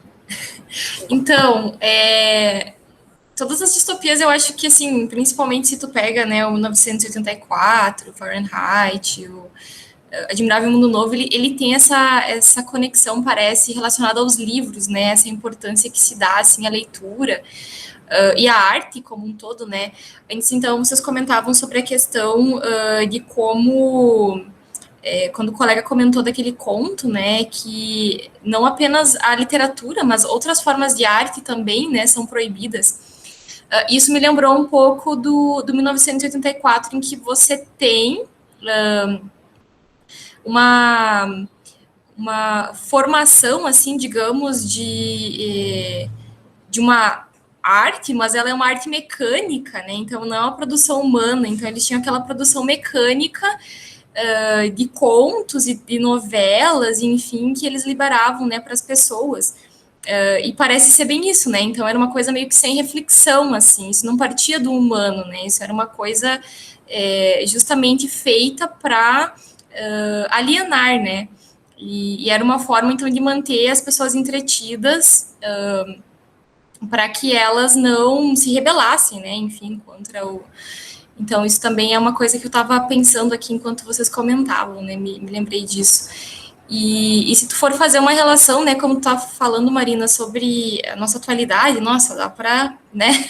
Acho que a gente tá vivendo meio que um momento meio distópico, assim, né? E aí tu até pensa, às vezes, que quando tu fica muito ligado às notícias, assim, a gente não... É meio triste, né, saber demais, né, então aquela frase de que a ignorância é uma bênção, às vezes, ela toca forte, né, porque às vezes tu fica pensando, nossa, se eu não soubesse disso, será que ia ser uma pessoa mais feliz, né, hoje? Será que ia dormir melhor de noite, né? Então... Macabeia. Então tu fica assim, né, tipo, será que eu devo me informar? Será que eu passo sem essa informação? É muito complicado, né, então às vezes eu fico pensando, será que depois de ter vivido tudo isso, né, nos últimos tempos, não seria mesmo, será que eu ia ser uma pessoa, né, que ia preferir ficar lá na minha, né, ficar que nem lá a Mildred, né, assistindo a minha novelinha lá de boa, né, sem me questionar muito, né, a gente não sabe, né, é bem complicado, assim, então essas questões são interessantes de se pensar. Quantas ideias legais. Oi, Vanessa, beleza? A Vanessa estudou 1974, Oi, professor. Né? Foi a fundo aí no seu TCC, aí fez um baita trabalho. Muitas ideias legais, né? Quanto à censura, por exemplo, eu vejo que aqui os livros são proibidos, então tem todo um aparato do Estado, né, essa polícia ideológica, né, mas hoje, também relacionando um pouco com o que a Prof. Thaís traz, né, que hoje nós temos outros dispositivos de censura. Nessas distopias a gente pensa, não, ninguém lê. Não é exatamente isso. O povo não lê. O povão, né, não lê. Os chefes de Estado, ou por exemplo, os alfa mais, lá no Admirável Mundo Novo, que é aquela casta mais, né, eles têm, né, o grande diretor lá, ele tem a coleção de Shakespeare, né, ele tem a Bíblia, ele tem livros importantes, né? E tem lá, ele sabe, ele conhece o próprio capitão, né, aqui do Fahrenheit, ele tem conhecimento. Ele já leu, disse, eu mesmo já fui ler. Ou seja, ele leu. E leu não foi pouco. Mas eu li e vi que é bobagem, então não leia. Mas ele leu. Tu não deslê um livro. Né? O que eu quero dizer? Que os pensadores, quem está pensando as sociedades, tem conhecimento, galera. Tá estudando, tá fazendo faculdade, tá mandando os filhos para fora para estudar, tá fazendo esse movimento. Sempre é assim. Mas interessa que a grande massa de população fique na ignorância, sabe? Então, qual que é a questão da censura? Hoje, o mundo evoluiu de uma determinada maneira que eu não preciso ter uma polícia das ideias como lá em 1984. O mundo organizado economicamente, sendo o grande capital, o capital dos grandes bancos, das grandes corporações, que regem o mundo, que inclusive escolhem os governantes que irão, escolhem quem estará no páreo eleitoral, e eu falo de vários países, não falo apenas do Brasil, financiando campanhas políticas, por exemplo, temos um poder econômico por trás das democracias. Então é importante a gente pensar nisso. E outra, eu não preciso mandar um policial lá queimar os livros na tua casa. Basta que eu aumente muito o preço dos livros. É uma forma de censura. Então eu aumento o preço dos livros de modo que o jovem da periferia não vai ler, que o jovem lá de um extrato médio não vai ler. Que bom, mantemos a cultura apenas acessível a uma elite. Essa elite que domina o mundo e sempre pensou o mundo e o Brasil desde há 500 anos. Né? Então essa grande elite que sempre pensou. Então, essa elite que sempre mandou os filhos para fora para estudar, essa elite que sempre, né, pensou e colocou montou as universidades para atenderem os seus interesses. Diferente de um projeto de universidade comunitária feito para o povo aí, que é, né? Então, vale a pena fechar as universidades públicas, vale a pena fechar programas de formação de professores à míngua, vale a pena fechar a PIBID, vale a pena fechar todos esses aparatos de formação popular, bom, que a gente vai continuar formando professores, a sociedade como um todo vai continuar formando artistas, vai continuar formando pessoas, mas esse poder de formação vai ficar na mão de poucos. Então, o que nós temos? Ao invés de uma censura por meio da força do Estado, nós temos uma censura por meio da economia. Então é um aparato muito cruel de fazer uma censura, né? Então é um toque assim que eu trago para discutir com vocês, que é o que a gente vai ver no Cyberpunk, por exemplo, que são os estados hipercontrolados pelas grandes corporações. E a gente vê pelo meio da ficção que não tem como dar certo, né? Passo a palavra, acho que a Ana Maria está com a mão levantada lá. Depois eu respondo tua questão lá, Ana. O Diogo também. Não, tá. Perfeito, Anderson. Não, na verdade, eu estava, quando falaste sobre a questão dos livros, né, de limitar as pessoas a leitura em função, né, do aumento de preços, e é uma coisa que está se tentando fazer agora, né, tipo, não é uma coisa assim, nossa, isso pode acontecer, já está acontecendo, né, estão tarifando agora o valor dos livros, tá uma busca aí, tá uma coisa bem complicada em relação às livrarias, sobre esse aumento, né, então, assim, diminui o nosso poder aquisitivo, né, as pessoas vão, obviamente, gastar para se alimentar, né, não vão investir em educação, então, essa é uma forma muito, que não é longe, né, ela está bem presente, assim, a gente está vivendo já um pouco disso, então, fiquei pensando aqui, né, na tua fala sobre isso. E, Marina, eu queria retomar aí a tua fala anterior sobre a questão da oralidade, né, das literaturas orais, assim, né, que eram repassadas, e me fez me lembrar de um outro livro distópico que está dentro da literatura portuguesa, que é onde eu estudei mais, assim, que é A Árvore das Palavras, da Teolinda Gerson, que tem essa coisa de passar, né, os ensinamentos, assim, principalmente porque é uma literatura que fala de Moçambique e Angola, né, vai falar, então, assim, de uma literatura mais trabalhando com a literatura africana, e aí essa coisa de sentar embaixo das árvores para se passar o conhecimento, né? Quem sabe nós não vamos ter que voltar a isso, assim, ou pelo menos ter mais momentos para que possa se fomentar a literatura, né, e dividir, compartilhar esse conhecimento, assim. A Prof. Thaís já tem a edição. Ana, bem lembrado. Pode ser o próximo esse. Ah, é muito bom, Ana Maria lembrou desse. Tem aqui a Ilíada e a Odisseia também, né? Dizem que o Homero recitava, né, a Ilíada de cor lá pelas ruas da Grécia, né? Eu imagino que seria possível, né? Imagina. Quem não sabe recitar de cor, né? Imagina. Não tinha Instagram lá pra gente olhar fotinho, né? Não ficava olhando fotos. Não, eu tô só brincando aqui, né? Nada a ver. Depois eu falo um pouquinho sobre as redes aí, a Fer, né? Falou um pouco, depois eu troco uma ideia também. Matheus, por favor, Matheus, faça as tuas contribuições. Tá com a mãozinha levantada aí, né, Matheus? Sim. Na verdade é o seguinte, complementando só a fala da Vanessa ali, né, que em 1984 a gente tem a arte sendo produzida de forma mecânica, né, sem gerar crítica, sem ter um pensamento por trás, né, somente para o entretenimento, né. Mas, na verdade, isso já é uma realidade para quem trabalha com ciência da computação, para quem está um pouco envolvido na parte de tecnologia, sabe que, na verdade, a boa parte da mídia que a gente consome, ela é selecionada por algoritmos de inteligência artificial, por sistemas matemáticos que vão fazer a seleção do conteúdo que a gente vai assistir, né? Nos deixando cada vez mais dentro de uma bolha, onde a gente acaba não desenvolvendo muitas vezes o pensamento crítico, né? Então a gente recebe apenas o nosso próprio o mesmo conteúdo nunca é exposto a pensamentos distintos e acaba ficando nessa estagnação.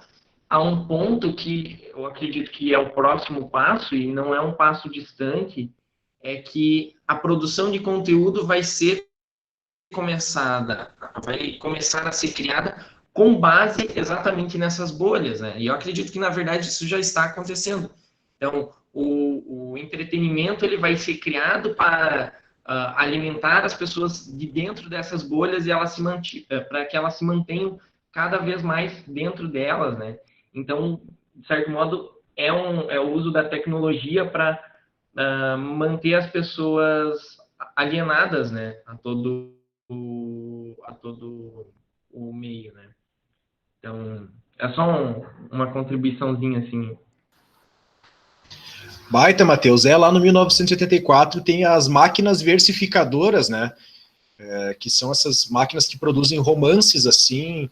A produção de romances best-seller, eu não sou contra o best-seller, não é isso, né? Tem muita gente que gosta de queimar os best-seller, não no sentido no sentido literal, né? Mas de queimar o filme dos best-sellers, falar mal deles, né? Mas os best-sellers também, muitos autores fazem sob medida, né? Então faça uma pesquisa de campo lá. O que não se está escrevendo agora? Tá faltando uma narrativa de vampiros. Dá-lhe. Tá faltando uma narrativa de um rapaz que vai para a guerra e deixa a mocinha esperando. Dá-lhe. Né? E claro, e tem mercado para isso, é uma receita, né? Mas quanto às redes sociais que o Matheus traz isso, é um alerta bem interessante, né? A Fernanda toca nesse tópico aí. O que acontece com essa seleção de conteúdo? Se eu, por exemplo, curto postagens do Grêmio, por exemplo, automaticamente as redes sociais direcionam mais conteúdos do meu time, por exemplo, né? E isso vale para política, vale para produtos, vale para qualquer coisa. Acho que todos nós já tivemos experiências assim de sites mandando publicidade, né? Então as redes sociais fazem esse jogo. Até a Marina deixou a pergunta em aberto. para quem nós estamos falando quando falamos nas redes sociais? Eu usaria uma resposta de que... Oi? Inclusive, vale para o consumo de livros também, né? Os sites de venda de livros muitas vezes acabam indicando mais e mais livros da mesma bolha, né? Exatamente. Vai gerando mais, vai te dando conteúdo porque é uma receita fácil para te comprar.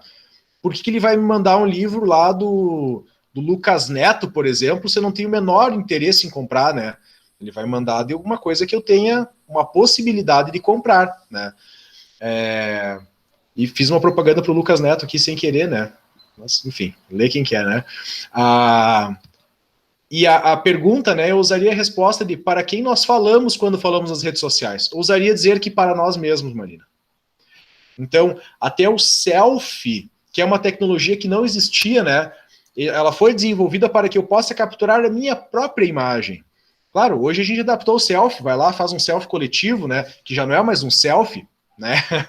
Então é outra... E que é legal, hoje quando a gente vai tirar fotos de família, a gente... mas como é que eu tirava foto, né? Esses dias um amigo meu, a gente foi... Esses dias, há muito tempo, né? Parece dias atrás, né? Quando a gente foi fazer uma confraternização, nós reunimos a família, ele, eu tenho uma máquina fotográfica, ele pagou um horror por uma máquina fotográfica super avançada, que não fazia selfie. A gente logo desistiu da máquina porque a gente queria reunir a galera para tirar uma foto. Não deu, né? Pegamos o celular. Então, o que acontece? Até os vídeos que a gente vê, né, de pessoas de reações. Por que eu tenho que ver a reação de uma pessoa assistindo a um vídeo horroroso, muitas vezes, né? Então, isso tem muito na internet, né? A pessoa fazendo caretas, né? Reactions to, né? Reações a alguma coisa. Então, por que as pessoas postam vídeos chorando ou reclamando, né? Porque é um espelho. As pessoas estão diante do espelho reforçando as suas emoções. Vocês já viram uma criança chorando na frente do espelho? Né? Você tira o espelho da frente dela, ela para de chorar. Ela tá triste, ela vai na frente do espelho, né? Sei lá, uma formiga picou o dedo lá, né? Marina, que tem filhos pequenos aí, sabe disso também, né? Vai pra frente do espelho, né? Aí tu tira a criança da frente do espelho, ela para de chorar, né? Porque ela tá na frente do espelho para ver e para reforçar o comportamento de que de fato ela está chorando. E é uma atitude muito infantil que nós tomamos diante das redes sociais. Nós tentamos reforçar aquele comportamento que é um comportamento de um personagem que nós criamos, de um avatar que está ali, né? E a gente faz tudo para reforçar aquilo. Se eu digo lá que eu sou de direita, ou que eu sou de esquerda, se eu sou sei lá o quê, ou que eu não gosto de política, eu vou fazer tudo o que eu puder para reforçar aquele personagem que eu criei. E é difícil eu escapar disso, né? Porque também a rede social também me leva para isso. E o Ray Bradbury aqui também ele era muito crítico à própria questão da tecnologia e do consumo de massa, né?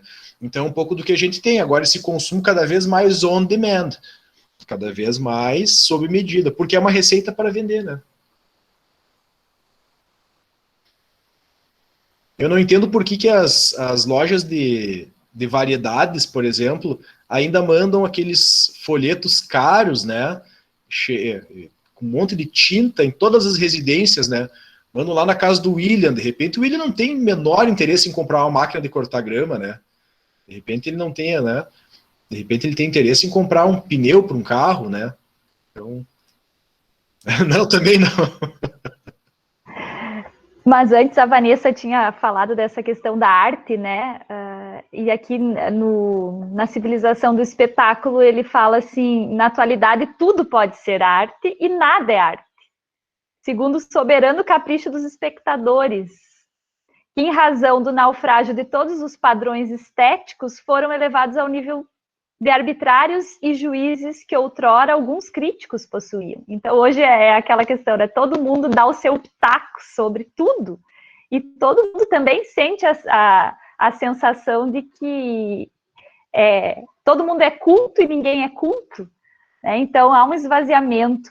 E ele fala dos best-sellers também. Ele diz que não é de estranhar que a literatura mais representativa da nossa época é a literatura light, leve, ligeira, fácil. Uma literatura que, sem o menor rubor, se propõe, acima de tudo e sobretudo, e quase que exclusivamente, divertir. E aí ele diz que não condena os autores, como disse o Anderson, não estou condenando, né? Não vamos colocar fogo nos best-sellers, mas ter essa noção da literatura de entretenimento, né?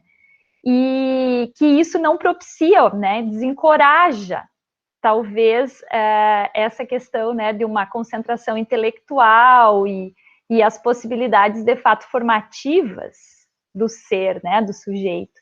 Então, esse livro, gente, assim, traz muito, muito, muito dos sintomas aí do que nós estamos vivendo e a constatação desse autor, né, em relação a isso. Ai, não sei se eu não passei ali, Daniela, desculpa, viu? Eu não vi tua mãozinha. Eu posso ter feito isso, porque eu sou bem distraída.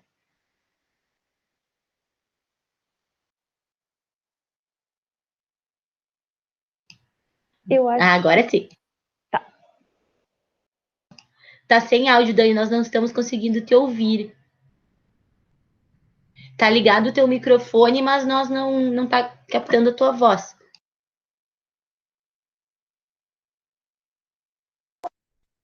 Agora estão me escutando? Ah, tá. Então tá bom. Então, boa tarde, pessoal. Eu também tenho um pouco de vergonha, assim, de falar no grande público.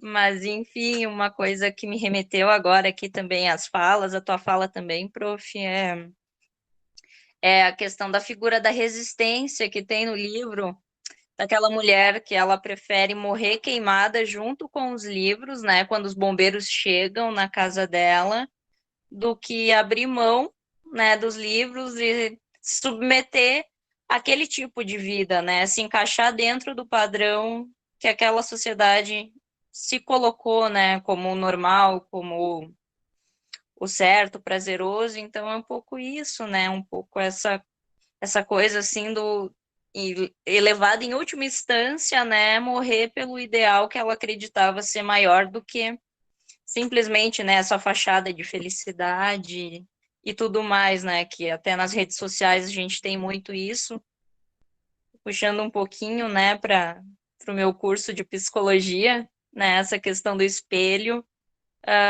realmente a gente se mostra para o outro, né, quando somos crianças a gente precisa do espelho, só que esse espelho, digamos assim, normalmente é outra pessoa, né, não é a tela, né, não é o meu perfil, que é algo que está mudando agora, porque agora tu posta uma foto tua no teu perfil para se olhar, às vezes tu vai tirar uma foto na câmera, bate 20 fotos, nenhuma fica boa, né, então tu se torna o teu próprio espelho, e aí tu não se constitui, né? Porque eu preciso do outro para me constituir. Eu não preciso de mim mesma para me constituir, porque senão eu não vou sair do lugar. Então é um pouquinho isso também, né? Acho que o livro faz refletir um pouco nessa coisa da constituição do ser humano, enquanto ser humano, né? E eu preciso do outro e o outro pode muito bem ser um livro. Eu posso me constituir através do livro, né, de algum outro escritor, por exemplo, né, os livros do Freud, eu posso me constituir a partir do que ele escreveu, né, ele não é mais vivo, mas o legado dele me constitui, algo um pouco nesse sentido da importância, né, dos livros. E por que, né, Dani, que a foto não fica boa? Porque o cara é feio. Pronto, por isso, né? Não é que a câmera tá estragada, que o ângulo... Não é bom, essa câmera é muito antiga. Não é, o cara é feio, assume a feiura e seja feliz. Eu fiz isso, né? E depois que assumi a feiura, sou bem mais feliz. Tem gente que resiste, né? Photoshopa, não sei o que lá, né? Tem umas meninas que tiram fotos assim, e aí as paredes ficam tortas, assim, elas ajustam tanto o corpo que as paredes ficam tortas, assim, né? São coisas que, aberrações do nosso tempo, né? Vai assumir quem se é, né? É essa alteridade que a gente precisa, né? Tem que... né? A gente tem que se assumir, assume quem se é e vai ser feliz consigo mesmo, né? vai tentar se melhorar, então, se eu não estou feliz com quem eu sou, vou ler mais, sei lá, vou mudar de dentro para fora, beleza? É isso, né? De dentro para fora, não adianta. É toda essa loucura que há um padrão, né? Sempre a sociedade... valeu, Thaís, obrigado por tudo, viu? Bom fim de semana, querido. Beijão para ti, tá? Sempre as sociedades nos impuseram um padrão, né? Sempre. E a sociedade de massa tem essa necessidade de impor um padrão até para vender. Por que você vai numa loja de roupas lá e só tem manequim, sei lá, 30 e sei lá quantos, né? Porque é mais fácil. Por que as modelos da Victoria's Secret lá são magérrimas? Porque é fácil de vender para essa galera, né? Massifica, né? Idealiza aquele... E azar de quem não se encaixar. Bom, aí tu vai para cirurgia estética, tu vai para não sei o quê, tu compra cosmético, tu gasta para tentar chegar a um padrão que não vai chegar nunca, né? Então, nessa infelicidade que se vende as pessoas, tem gente ganhando rios de dinheiro, né? Justamente se beneficiando da infelicidade das pessoas, o que é uma coisa extremamente perversa que a sociedade faz, né? Então, isso é doentio, né? Que acaba acontecendo. Então, é bem louco isso, né? Mas aprender a viver com quem se é, eu acho que isso é uma coisa, né? Eu sou assim, bom, azar, vou viver com isso. Vou tentar ser melhor, né? É doido isso. O que não é fácil. Ter que conviver comigo mesmo é um saco.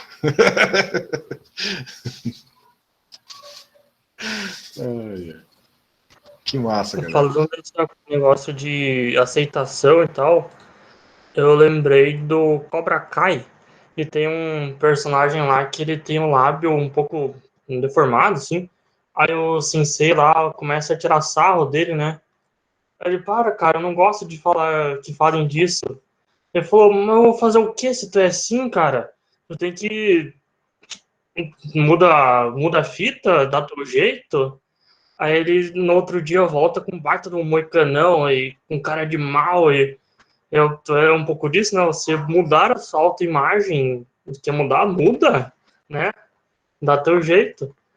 E também quero trazer um pouco essa questão na tecnologia. Ela, às vezes, atrapalha muito, mas ela ajuda bastante. Eu tem aquele jogo, acho que todos devem conhecer, que é o Minecraft, que é um jogo, assim, bem simples no seu estilo, na sua temática, mas é muito complexo nas coisas que é possível fazer com o jogo. E tem um grupo, acho que são 20 e poucos caras que fizeram uma biblioteca no Minecraft, que você pode escrever livros, né? São 50 páginas com 256 caracteres que você pode escrever. E aí fizeram uma biblioteca real mesmo. Foram milhões de bloquinhos que construíram biblioteca e colocaram livros que são censurados nessa biblioteca. Então, tu não pode censurar o que o cara vai fazer no Minecraft, por exemplo. Ele entra lá no servidor onde é que tem essa biblioteca e lê os livros, que de outra forma ele não conseguiria. Então, isso é bem interessante.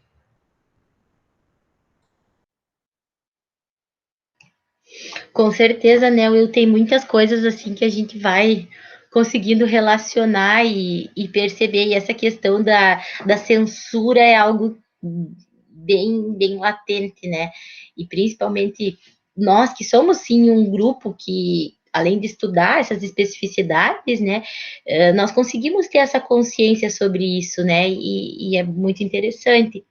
Pessoal, eu só gostaria de sinalizar uma pequena combinação que nós precisamos fazer. Para a semana que vem, um parênteses que eu estou abrindo, tá? A gente pode continuar as discussões. Para a semana que vem, não. No mês que vem, a gente pensa em fazer o nosso segundo encontro do clube. E nós pensamos em juntos decidirmos esse título, né? O que nós poderíamos ler e qual seria, então, o tema de debate principal para o nosso próximo encontro.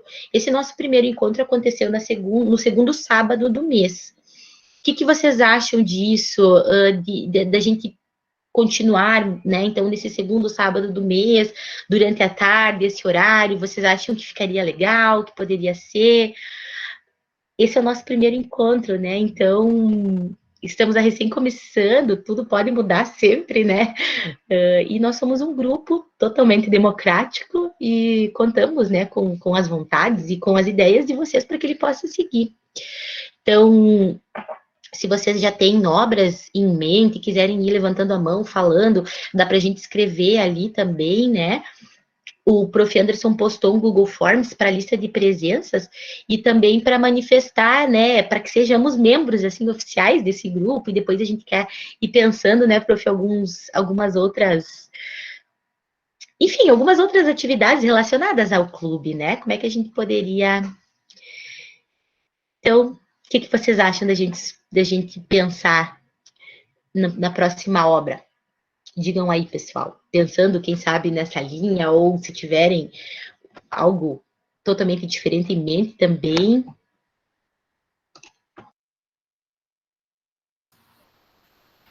Galera, eu postei ali o Google Forms, aí vocês podem... Isso, ó, já estão respondendo. A Jossana já respondeu. A Jossana, quando respondeu, tava meio bugadinha a pergunta, tinha nas opções de livros, né? Não eram opções, indicações, aí só tinha opção 1, mas não, eu mudei a pergunta. Se tu quiseres editar, Jossana, pode editar, tá? Pode colocar ali pode editar tua resposta, tá?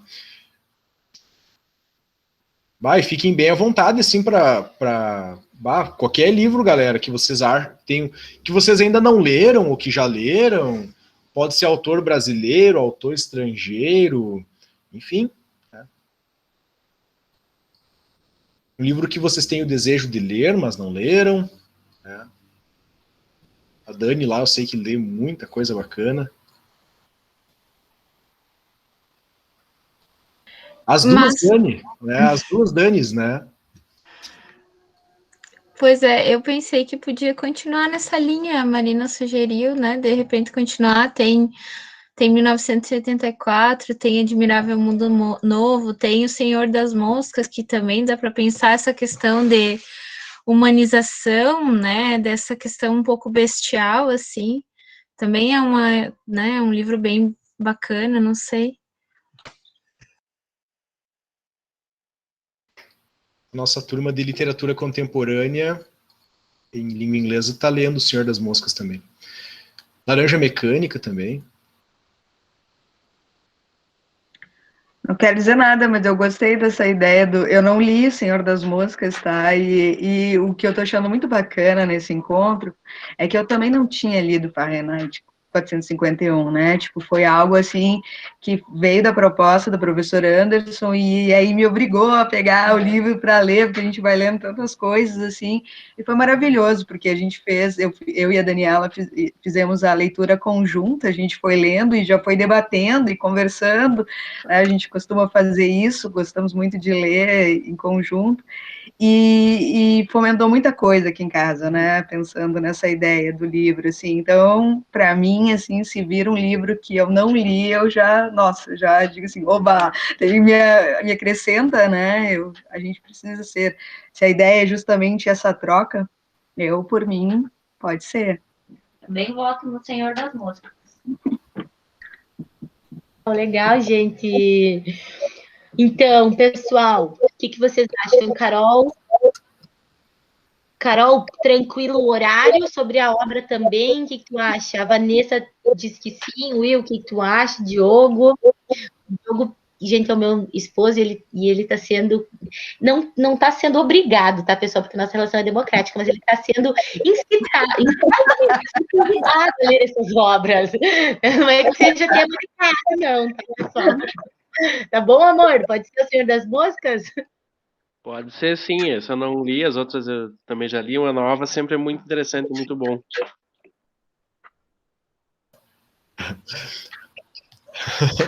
Que legal essa relação democrática, né? Que nem aqui em casa também. Eu entendo você, Diogo. Eu entendo como é que funciona a democracia, né, feminina das esposas aí. É bem tranquilo, assim, só seguir, deu. Não é, vocês me conhecem, vocês sabem que eu não sou assim. Gente, então podemos fechar com o Senhor das Moscas? O que vocês acham? Nós disponibilizamos, né, prof, o PDF também. O prof. Anderson fez um documento lá pelo Drive, né, prof, muito legal, em que a gente pode ir aí, depois desse Google Forms, a gente tem os dados de cada um, a gente pode compartilhar com vocês, e aí tem acesso ao PDF, e a gente pode trocar algumas questões por ali também, né, prof? Ali por aquele documento muito legal, bem organizadinho que o prof fez. Uhum. Pessoal, então, o segundo sábado do mês de junho vai ser sábado, dia 14. Podemos deixar pré-agendado no mesmo horário, 15 horas? Então, para debatermos o Senhor das Moscas? Eu acho que tá certo, né? Confiram comigo. Marina, acho que é 12. 12. Ah, pessoal, eu tava olhando na segunda, desculpem. Sim, obrigada, me desculpem. Dia 12, perfeito. Eu acho legal o horário das 3 horas, porque eu tenho o hábito da sexta, galera, né? E aí dá para almoçar, dá para cestear bem tranquilo, né? E vir bem descansado para trabalhar aqui com vocês. Perfeito, então, pessoal. Gostaria de agradecer imensamente a cada um de vocês que se fizeram presente, disponibilizaram esse tempo, né? Oi, Ana. Marina. Pode falar. Ficou. Dani, não tô. A Ana travou de novo. Tu tá me ouvindo? Estão conseguindo escutar aqui? Você sim, a Ana tá travada. A Ana tá travada. Não, só ficou a dúvida aqui se ficou para o dia 12. É que daí dia 12 é um pouquinho ruim. Dia 12 é dia dos namorados. Aí sim, a gente já vai estar envolvida, né, com as questões do coração.